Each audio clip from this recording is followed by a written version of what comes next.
किसी ने सच ही कहा कि बूंद बूंद से तालाब भरता है, और आज ये सच होता देखा गया। क्योंकि जिस तरीके से, जिस हौसले से और जिस जुनून से आरसीबी की टीम एक खिलाड़ी अपने टीम के लिए योगदान दे रहे हैं, कमाल है, लाजवाब है। कहानी आरसीबी की है, वो आरसीबी जो 3 मई को पॉइंट टेबल पर 10वें नंबर पर थी, जिसकी क्वालिफिकेशन के चांसेस कोई 1%, कोई 3% बता रहा था। वो एसआरएच को, वो दिल्ली को, वो आखिर में सीएसके को हराकर प्लेऑफ में जबरदस्त रॉयल एंट्री ले चुकी है।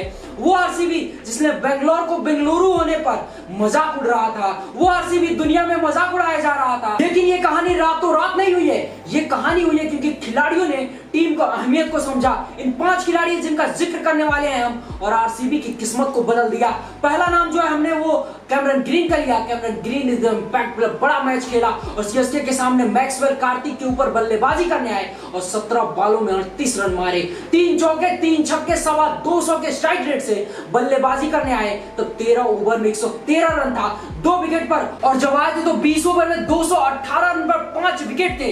यह बल्ला कमाल था। जब गेंदबाजी करने आए तो 2 ओवर में 18 रन दिए और दुबे जी को थैंक यू कर ले गए। और सब जानते हैं कि सीएसके के मिडिल ऑर्डर में जान जो है वो दुबे जी ही थे। कैमरन ग्रीन का मजाक उड़ता था कि विराट कोहली से खरीद के लाए गए आरसीबी वाले कुछ भी खरीद लेते हैं, 17.5 करोड़ में खरीदे गए थे। कहानी पलटी। पिछले मैच में डीसी के सामने 24 पे 32 मारे थे, 4 ओवर में 19 रन देकर 2 विकेट निकाला था।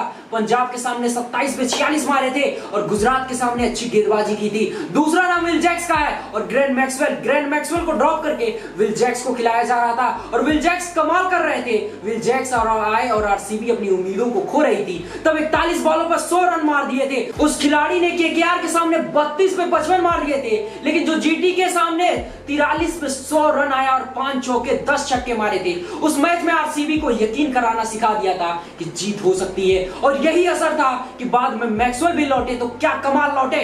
5 बॉलों पर 16 रन बनाए और 4 ओवर में 25 रन देकर 1 विकेट निकाला, जिसमें ऋतुराज गायकवाड़ का पहला विकेट था और किसी और का नहीं था। लेकिन जो खिलाड़ी हमारे हिसाब से आरसीबी का सबसे बड़ा जिम्मेदार था वो था रजत पाटीदार। रजत पाटीदार का आईपीएल की शुरुआत में मजाक उड़ाया जा रहा था, खराब फॉर्म में थे, चल नहीं रहे थे। अब लगता है कि यार थोड़ा सा पहले चल गए होते तो शायद इंडिया के लिए वर्ल्ड कप भी खेल रहे होते। रजत पाटीदार ने इस मैच में 23 बॉल पे 41 रन बनाए, जिसमें 2 चौके 4 छक्के का था और गजब की पारी खेला, मतलब गजब की पारी, मजा आ गया देखकर। लेकिन एक मैच में पाटीदार नहीं चले हैं। इससे पहले 19 बॉलों में 50 रन एसआरएच के सामने जीत के हीरो थे। पंजाब के सामने 21 में 50 फिर हीरो थे और केकेआर के सामने 21 में 50 रन, एमआई के सामने 26 में 50 रन, डीसी के सामने 29 में 50 रन, और कुल मिलाकर रजत पाटीदार एक अभिनेता की तरह निकलकर सामने आए। रजत पाटीदार कमाल है यार, अद्भुत है, अविश्वसनीय है। वेल, आपको कैसी लगी आरसीबी का कमबैक, रजत पाटीदार की पारी, कमेंट सेक्शन में जरूर बताएं।